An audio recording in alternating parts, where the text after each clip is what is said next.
Boa noite mais uma vez, Deus abençoe sua vida.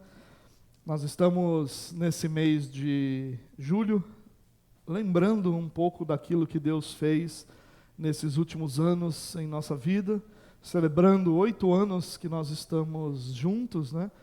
8 anos que nossa igreja eclésia se desenvolve, desde um início humilde e, graças a Deus, muito abençoado numa garagem, até chegarmos a esse momento, e temos certeza que há muito mais para nós experimentarmos em Deus. Mas enquanto esse momento se torna futuro, né, ou é futuro, nós vamos olhando para trás e lembrando de tudo que Deus fez e louvando a Deus por toda a sua bondade, por toda a sua graça, por toda a sua misericórdia. Então, ao longo desse mês, que é o mês do nosso aniversário, o mês de julho, nós relembramos algumas das grandes ações de Deus sobre nós, através de textos bíblicos, e podemos então oferecer ao Senhor a nossa gratidão e o nosso louvor. E é isso que eu quero compartilhar com vocês essa noite, lendo esse texto de Gênesis capítulo 21, a partir do versículo 8. É um texto que eu já compartilhei aqui na igreja algumas vezes. É um texto que fala muito ao meu coração e que serviu aí de apoio em muitos momentos de dificuldade, e a minha esperança é que sirva para você também, não só em momentos de dificuldade, mas como edificação e como lembrança do cuidado, da bondade, da graça de Deus também sobre a sua vida. Gênesis capítulo 21, a partir do verso 8. O título que eu dei para essa mensagem é Quando a Dor Encontra Deus. Nós sempre vamos nos encontrar com a dor. Ela faz parte da nossa história, faz parte da nossa vida. Como eu falei no início do nosso culto, nós lemos hoje o Salmo 40, por exemplo, que é essa mistura de dor com gratidão, de luta com vitória, de todas as questões, tanto positivas quanto negativas, na vida de Davi. E assim é a nossa vida. Nós olhamos para trás, nós encontramos muitos motivos para louvar a Deus, mas nem sempre o momento que nós vivemos é um momento onde esse louvor sai dos nossos lábios com tanta facilidade. Às vezes é um momento de dor, de angústia, de dificuldades, e por conta disso, às vezes nós lamentamos. Existe também um momento de lamentar, um momento de chorar, um momento de sentir, mas existe também um momento em que a dor, a dor das nossas lutas e batalhas, encontra o nosso Deus. Quando a dor nos encontra, muitas vezes nos faz mal, mas quando a dor encontra Deus, invariavelmente a circunstância é transformada e a nossa dor deixa de causar o estrago potencial que ela tem para causar sobre nós. Mas vamos ler esse texto e a gente vai conseguir entender um pouquinho melhor essa questão. Bom, no dia que Isaac foi desmamado, Abraão deu uma grande festa. Sara, porém, viu que o filho que Agar, a egípcia, dera a Abraão, estava rindo de Isaac. E disse a Abraão: livre-se daquela escrava e do seu filho, porque ele jamais será herdeiro com meu filho Isaac. Isso perturbou demais Abraão, pois envolvia um filho seu. Mas Deus lhe disse: não se perturbe por causa do menino e da escrava. Atenda tudo o que Sara lhe pedir, porque será por meio de Isaque que a sua descendência há de ser considerada. Mas também do filho da escrava farei um povo, afinal, ele é seu descendente. Na manhã seguinte, Abraão pegou alguns pães e uma vasilha de couro cheia d'água, entregou-os a Agar e, tendo-os colocado nos ombros dela, despediu-a com o menino. Ela se pôs a caminho e ficou vagando pelo deserto de Berseba. Quando acabou a água da vasilha, ela deixou o menino debaixo de um arbusto e foi sentar-se perto dali, à distância de um tiro de flecha, porque pensou: não posso ver o menino morrer. Sentada ali perto, começou a chorar. Deus ouviu o choro do menino, e o anjo de Deus do céu chamou Agar e lhe disse: o que a aflige, Agar? Não tenha medo. Deus ouviu o menino chorar lá onde você o deixou. Levante o menino e tome-o pela mão, porque dele farei um grande povo. Então Deus lhe abriu os olhos e ela viu uma fonte. Foi até lá, encheu de água a vasilha e deu de beber ao menino. Deus estava com o menino, ele cresceu, viveu no deserto e tornou-se flecheiro. Irmãos, quando nós olhamos para esse texto, nós nem sempre percebemos a profundidade do que aconteceu ali e a proximidade das nossas vidas com o que aconteceu ali. A história, um contexto de forma bem resumida, nós sabemos, ou conhecemos essa história. Abraão, na época Abrão e Sara não podiam ter filhos e estavam já chegando à idade avançada, até que Sara teve uma ideia, que Abraão então tivesse um filho com a sua escrava, com a sua serva. E Abraão então tem um filho com sua serva. E aí anos se passam, mais de 10 anos se passam, até que Deus cumpre a promessa que havia feito a Abraão e Sara de que ele teria um filho. E eles têm então Isaque. Só que quando Isaque nasce, Isaque é o filho da promessa, filho de pais muito idosos. Nós sabemos que quando os pais são idosos, o carinho, o cuidado é diferente, é quase que um cuidado de avô ou de avó com os filhos. E aí então, esse menino demorou a ser desmamado, tanto que quando ele é desmamado, Abraão faz uma festa, um churrasco. Né? Churrasco é por minha conta, tá? Foi uma festa aí que Abraão faz para celebrar esse momento em que ele é desmamado. E naquele momento, então, Sara, a esposa de Abraão, percebe que Agar, a serva com quem Abraão, seu marido, tinha tido um filho, está zombando de Isaque, o seu filho. E aí ela chega para Abraão e diz: olha, Abraão, eu não quero mais esse pessoal aqui. Agora quero que você mande esse pessoal embora. Abraão fica perturbado naturalmente, porque era o seu filho. Ainda que não fosse seu filho com Sara, era seu filho. E então Deus intervém nessa situação e diz que Abraão poderia fazer o que Sara estava dizendo, que ele cuidaria desse menino. E aqui, irmãos, tem algumas lições muito valiosas para a nossa vida.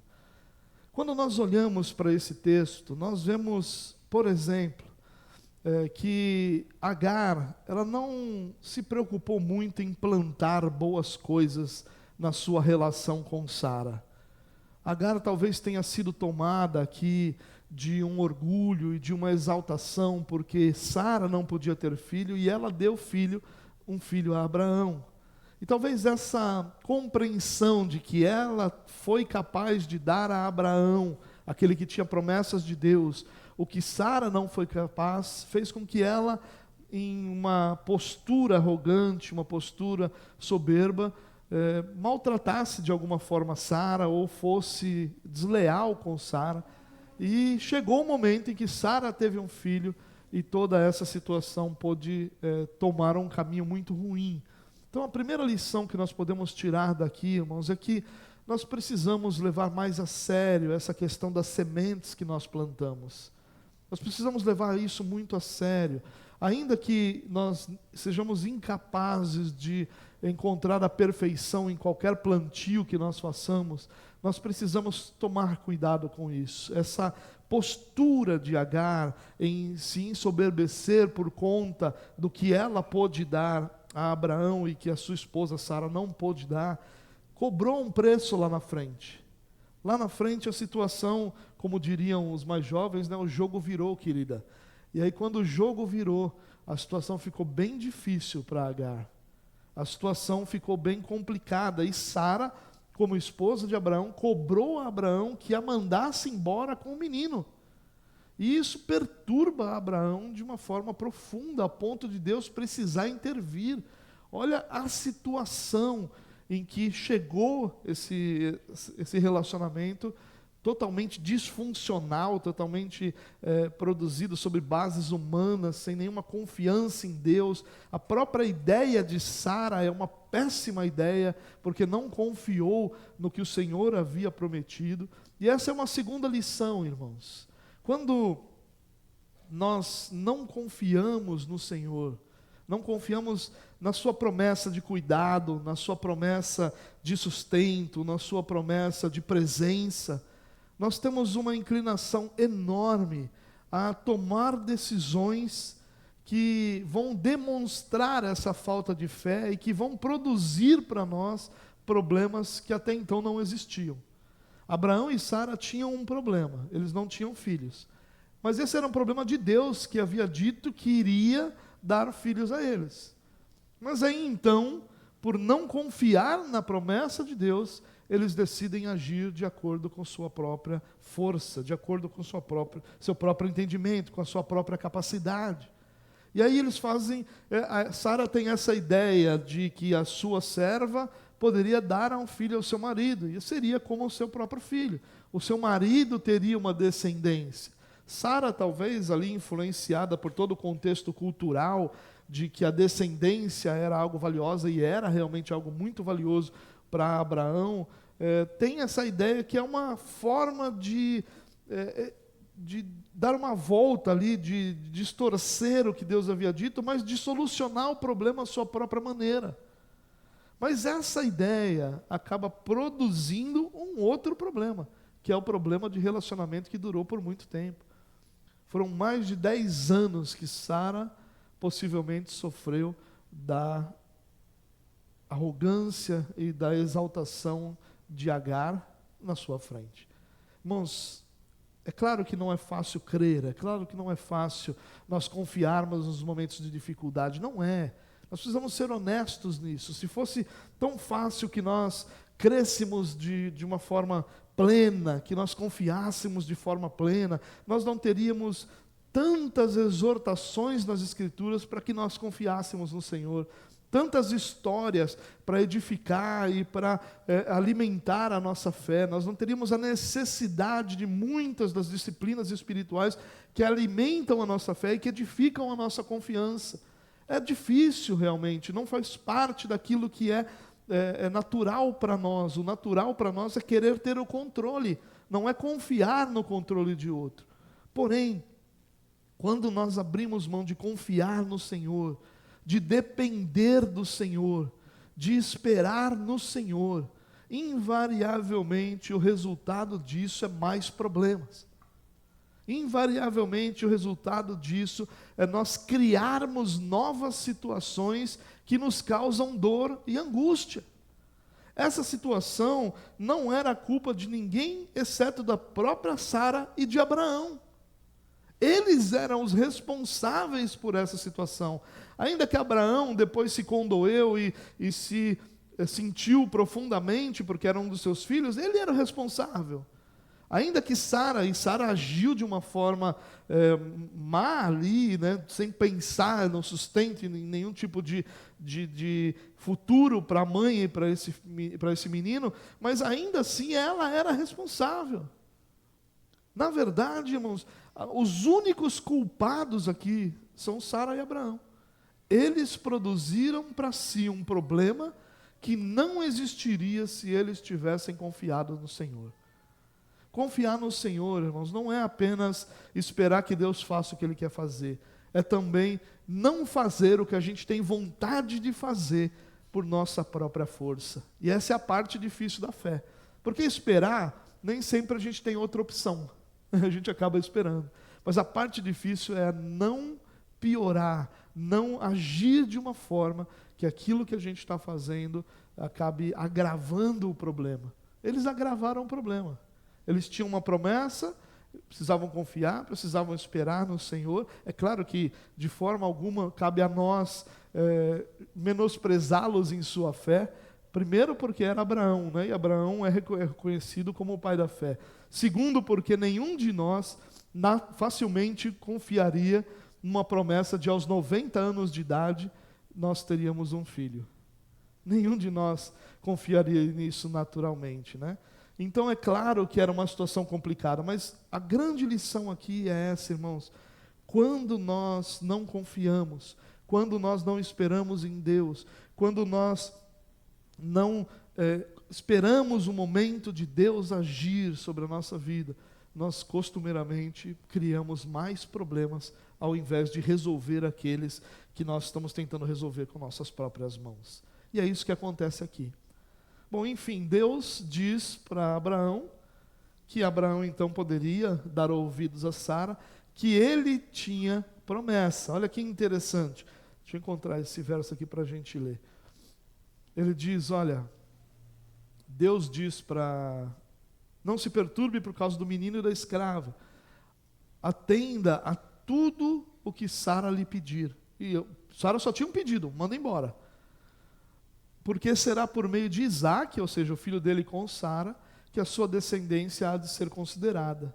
Mas também do filho da escrava ou da serva farei um povo, afinal ele é seu descendente.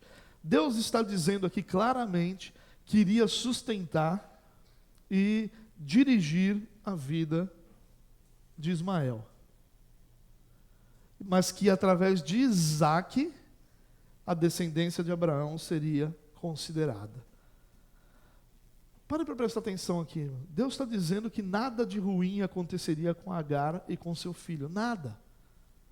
Mas Agar e o seu filho não sabiam disso. E essa é uma grande lição, irmãos. Nós muitas vezes fazemos esse exercício de imaginação, que na verdade só tem a capacidade de produzir ansiedade em nós. De como vai ser, do que será, de como as coisas acontecerão. Você já parou para prestar atenção como a gente tem esse costume? A gente fica fazendo esse exercício de imaginação. Como é que será que vai acontecer? Inclusive, muitas entrevistas de trabalho, você vai ouvir a segunda pergunta. Como é que você se vê, ou onde você se vê daqui a 5 anos, ou onde você se vê daqui a 10 anos? E a proposta é isso, um exercício de imaginação, para que se compreenda qual é a sua motivação. Mas a grande verdade, irmãos, é que isso só produz ansiedade. Nós não sabemos como Deus fará todas as coisas.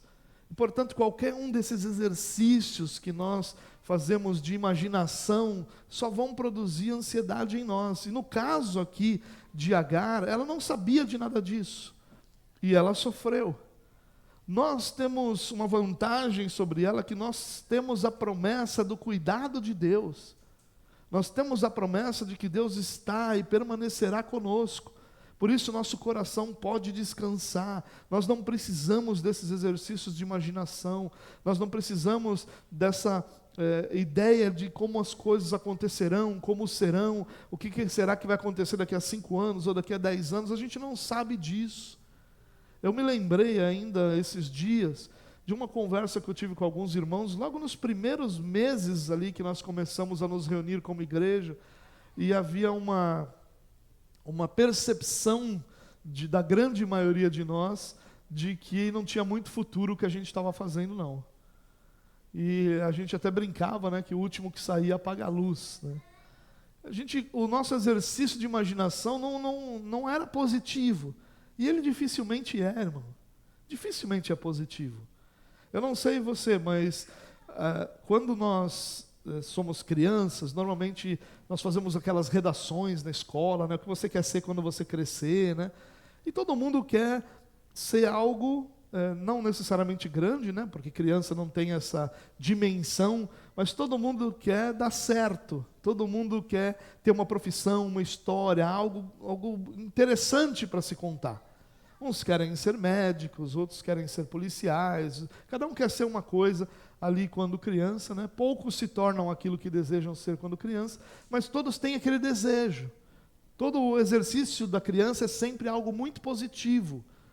Porém, nós, irmãos, como adultos, já mais maduros, que percebemos como a vida é, esse nosso exercício ele não é positivo.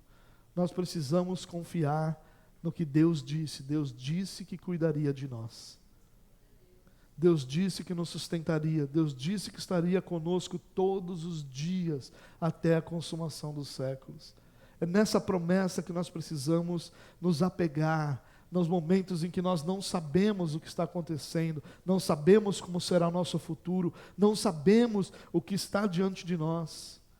Muitas vezes o futuro realmente está completamente encoberto de nós, diante de nós, e o que os nossos olhos veem são amostras, e amostras às vezes ruins daquilo que está diante de nós. Mas olha que interessante, o texto continua dizendo assim: na manhã seguinte, Abraão pegou alguns pães e uma vasilha de couro cheia d'água. Toda a herança do filho de Abraão foi isso, alguns pães e uma vasilha de couro cheia d'água. Entregou-os a Agar e, tendo-os colocado nos ombros dela, despediu-a com o menino. Ela se pôs a caminho e ficou vagando pelo deserto. Eles estão numa região desértica, uma região que a água não duraria, como realmente não dura. Mas olha que interessante aqui, irmãos. Quando acabou a água da vasilha, ela deixou o menino debaixo de um arbusto e foi sentar-se perto dali, à distância de um tiro de flecha, porque pensou: não posso ver o menino morrer. E sentada ali perto, começou a chorar. Você consegue imaginar o que é essa cena? Essa cena é certamente a pior dor que uma pessoa pode sofrer. A dor de perder um filho. É certamente a dor mais profunda na alma de qualquer ser humano. É a dor mais difícil de lidar para qualquer ser humano. Existem muitas dores, muitas lutas difíceis, mas nenhuma dor é tão profunda quanto a dor de você ver um filho em sofrimento.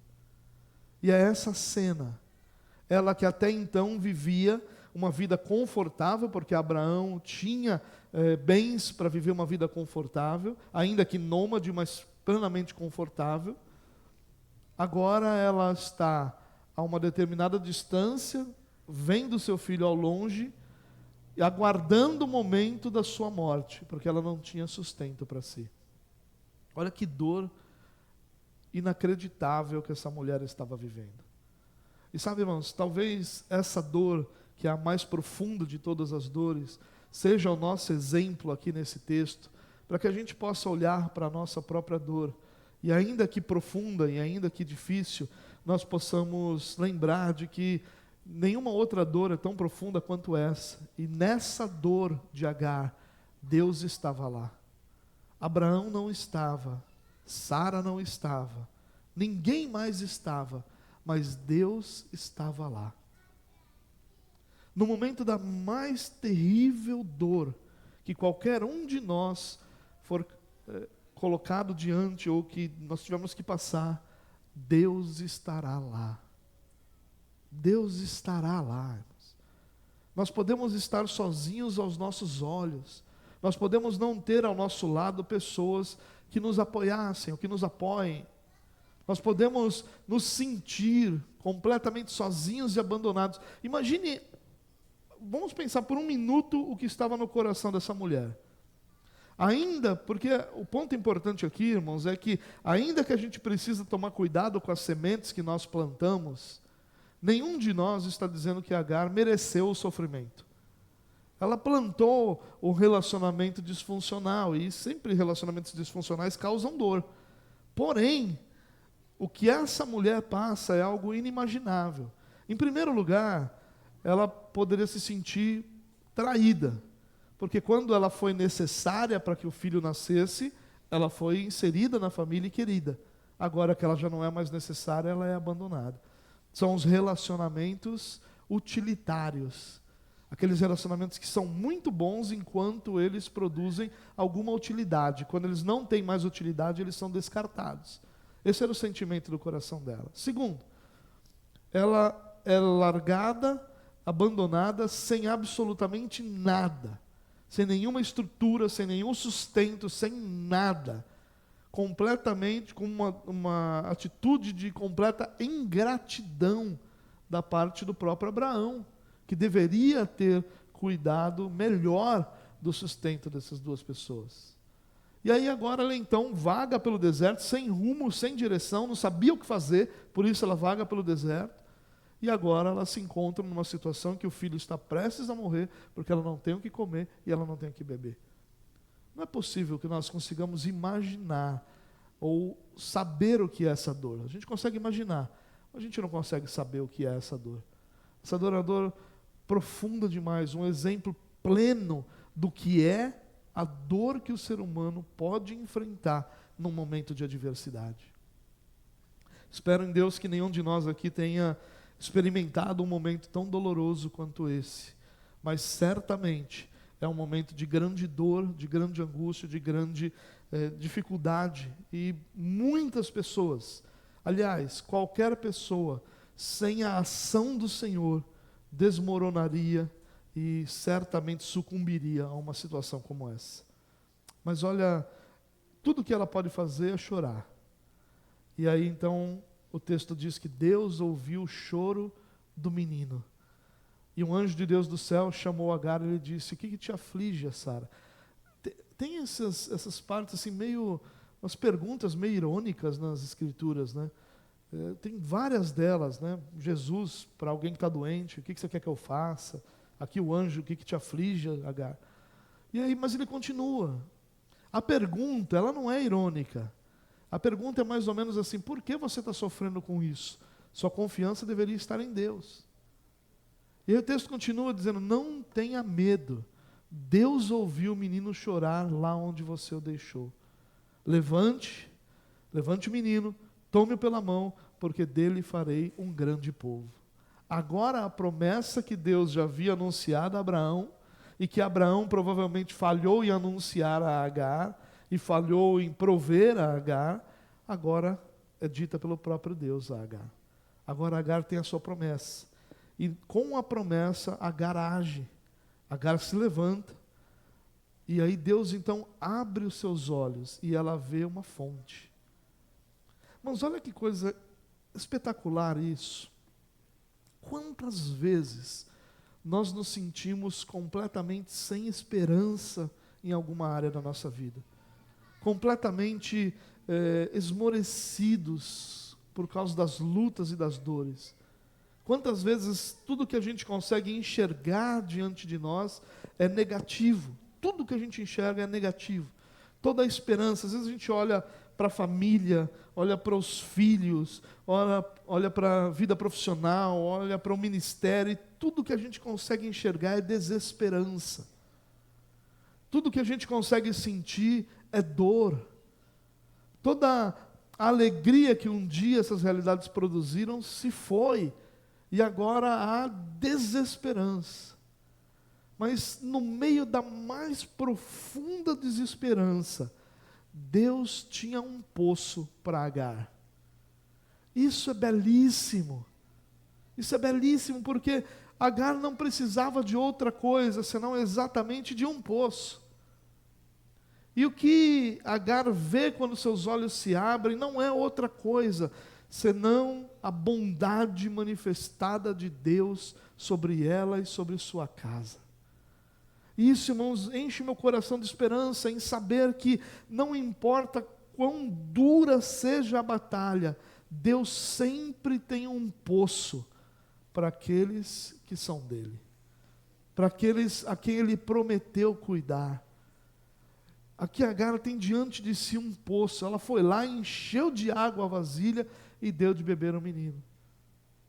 O que era morte iminente se transforma em motivo de louvor.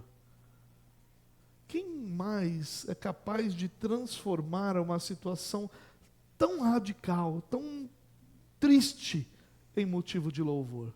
Só Deus. Só Deus é capaz de transformar um momento da nossa história tão doloroso em motivo de festa, em motivo de alegria, em recomeço. Essa é a grande lição aqui, irmãos. A grande lição é que, à beira da destruição total, Agar experimentou o agir bondoso de Deus que mudou tudo. E se tem uma coisa que nós experimentamos nesses 8 anos de igreja, foi exatamente isso. Deus mudar radicalmente situações, quando tudo que nós imaginávamos era que o momento de destruição havia chegado. Quantas vezes Deus transformou momentos de dor em cânticos de louvor aos nossos lábios. Quantas vezes Deus transformou a desesperança em alegria. Quantas vezes Deus nos renovou a alma, nos renovou a esperança, nos fazendo olhar para as suas promessas que estavam diante de nós. E isso, irmão, deveria encher o nosso coração dessa certeza, do mesmo jeito que Deus tinha um poço para Agar, Deus tem um poço para mim, Deus tem um poço para você. E claro que esse poço aqui é a figura daquilo que é a nossa necessidade mais profunda, mais essencial, mais básica, para que a gente não sucumba nessa batalha que é a vida. Deus tem um poço para você. E nesse poço, Sara experimentou o renovo, o recomeço, a alegria, a vida. E sabe, irmãos, em todas essas coisas, olhando para trás desses 8 anos em que nós estamos diante do Senhor, servindo como igreja, eu tenho uma certeza: não há absolutamente nada que Deus não seja capaz de transformar. Eu vi nesse lugar, nesses últimos anos, famílias sendo restauradas, pessoas se convertendo, histórias mudando radicalmente, ministérios sendo levantados, profissões aparecendo, tanta coisa bonita. Nós vimos dores também, nós vimos pessoas que faleceram, pessoas que nós amávamos e amamos e que se foram, nós vimos relacionamentos que se desfizeram, a gente viu muita dor também, mas em todos os momentos a gente viu a presença de Deus. E essa é a grande esperança para nós, irmãos. Talvez hoje, você me ouvindo falar, diga: olha, essa história não tem nada a ver comigo, porque eu estou num momento de grande alegria para a minha vida. E louvado seja Deus se esse é o momento. Mas é difícil desse ser o momento pleno da nossa vida. Ele pode ser um momento numa área ou outra. Talvez você diga: não, meu casamento está maravilhoso. Também com um marido como eu, né? Como é que minha esposa não teria um casamento maravilhoso? Talvez esse seja o seu pensamento. Talvez você diga: não, meus filhos estão bem, estão com saúde, estão crescendo, estão no Senhor. Maravilha. Talvez você olhe e diga: não, minha vida profissional está deslanchando, finalmente, depois de tanto trabalho, tanta dureza, está deslanchando. Mas quando nós olhamos para o todo, sempre tem aquela área da nossa vida, que é a área da grande batalha do momento. Porque a gente sempre enfrenta isso. Seja em casa, seja no trabalho, seja na igreja, a gente sempre enfrenta momentos de luta e dor. Mas em todos esses momentos, o Senhor está conosco. Em todos esses momentos, há um poço para aquele que está sedento, para aquele que está cansado, para aquele que está esmurecendo, para aquele que está fraco, para aquele que está chorando. Para todos esses há um poço do Senhor. Para todos esses há uma esperança renovada na certeza de que nosso Deus se faz presente, de que nosso Deus age, de que nosso Deus não tem suas mãos encolhidas, mas tem suas mãos estendidas em favor do seu próprio povo. Claro, irmãos, que quando nós falamos todas essas coisas, nós não estamos propondo um triunfalismo de que nós venceremos a qualquer custo, mas nós estamos nos lembrando da certeza bíblica de que nós não estamos sozinhos. Pode parecer, Agar estava sozinha em seu próprio olhar, mas Deus estava lá. Deus ouviu o choro do menino, o choro que Abraão não ouviu, o choro que Sara não ouviu, Deus ouviu e Deus respondeu. Esse é o cuidado de Deus sobre a nossa vida, irmão.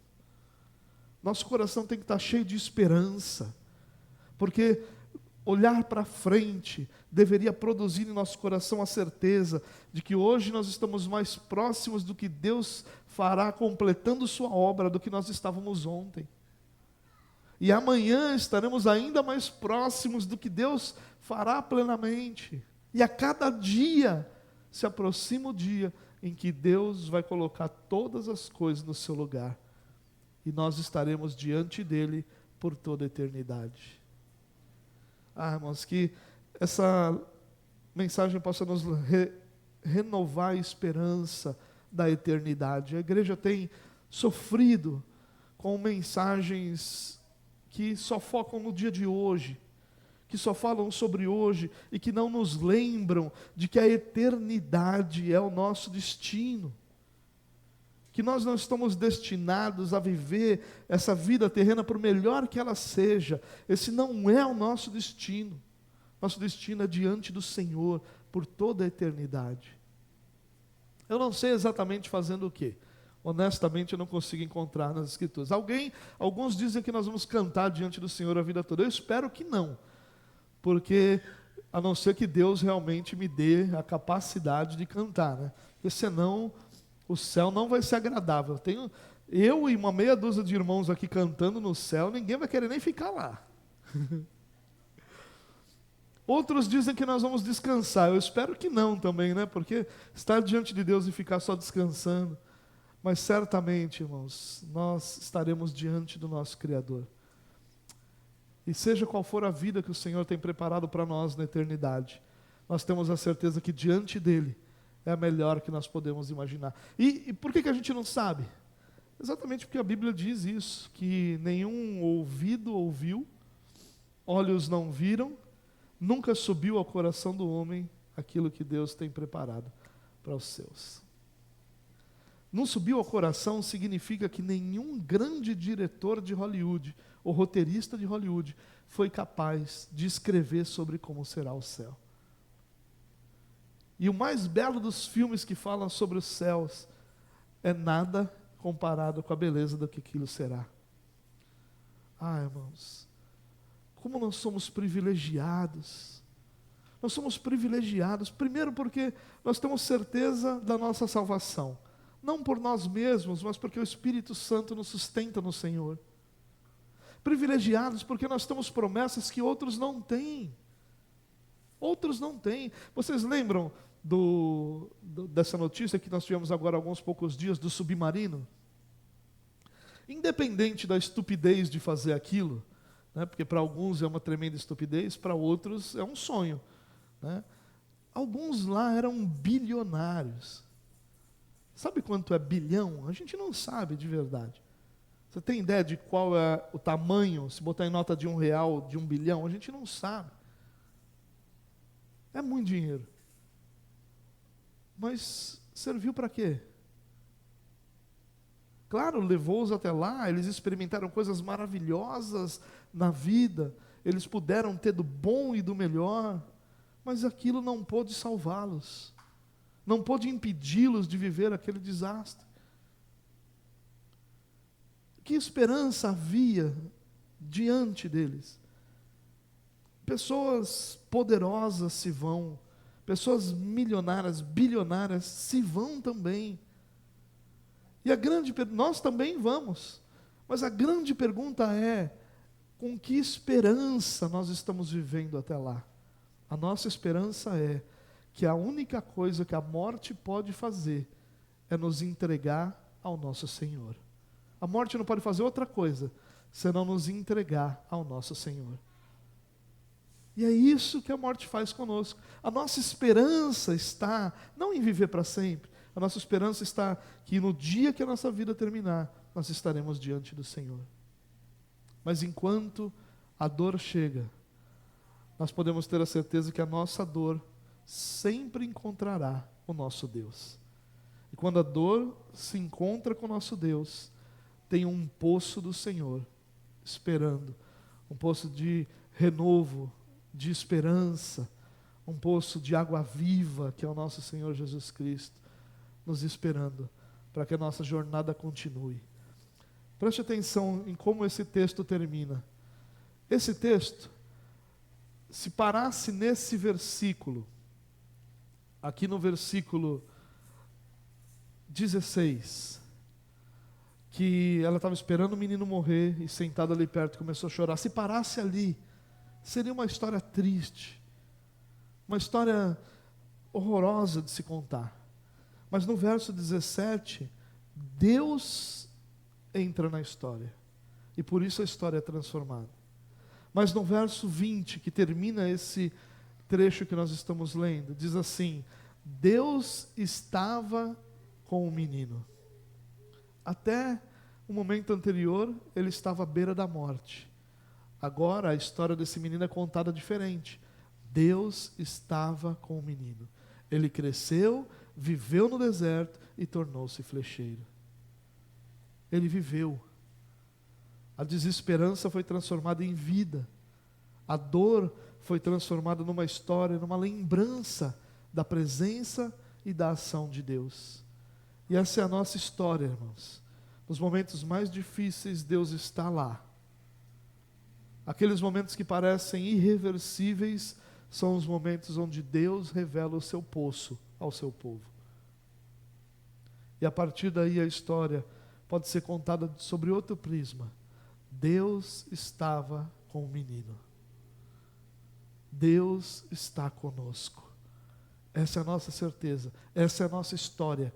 É isso que Deus fez e continuará fazendo com a vida de cada um de nós. Portanto, irmãos, ao invés de apenas sofrer com a dor, levante seus olhos, olhe para o Senhor, lembre-se do que Deus já fez, encha-se de esperança, da presença do Senhor, e saiba que Deus sempre age em favor do seu povo. Existem momentos, amados, que nós olhamos para a circunstância, às vezes para os filhos, para o cônjuge, para qualquer área da nossa vida, a gente olha e diz, não tem mais o que fazer. E realmente não tem mesmo. Mas isso não quer dizer que nosso coração deve desistir em desesperança. Significa que a gente deve olhar para aquele que fez todas as coisas, que criou os céus e a terra, que nos sustentou até hoje e que permanecerá caminhando com cada um de nós. Amém? Que Deus possa usar essa palavra para renovar a sua esperança e que nos momentos de dor, eu me lembrei hoje preparando os slides dessa mensagem, daquela canção do Norton, do Nortinho, que esteve aqui conosco, Acabou, não sei se você lembra dela. Ela fala nessa canção, ele fala nessa canção, que quando a dor chegar, sirva um café. Sirva a mesa, ele fala, né? Sirva um café. Ou seja, quando a dor chegar, não permita que ela domine sobre você, mas use-a para aprender sobre a bondade, a grandeza e a graça do Senhor. Toda dor é didática, é educativa, nos ensina sobre o Senhor, sobre nós mesmos e, acima de tudo, sobre o poder que o nosso Deus tem sobre nossas vidas. Amém? Que Deus te abençoe. Vamos orar?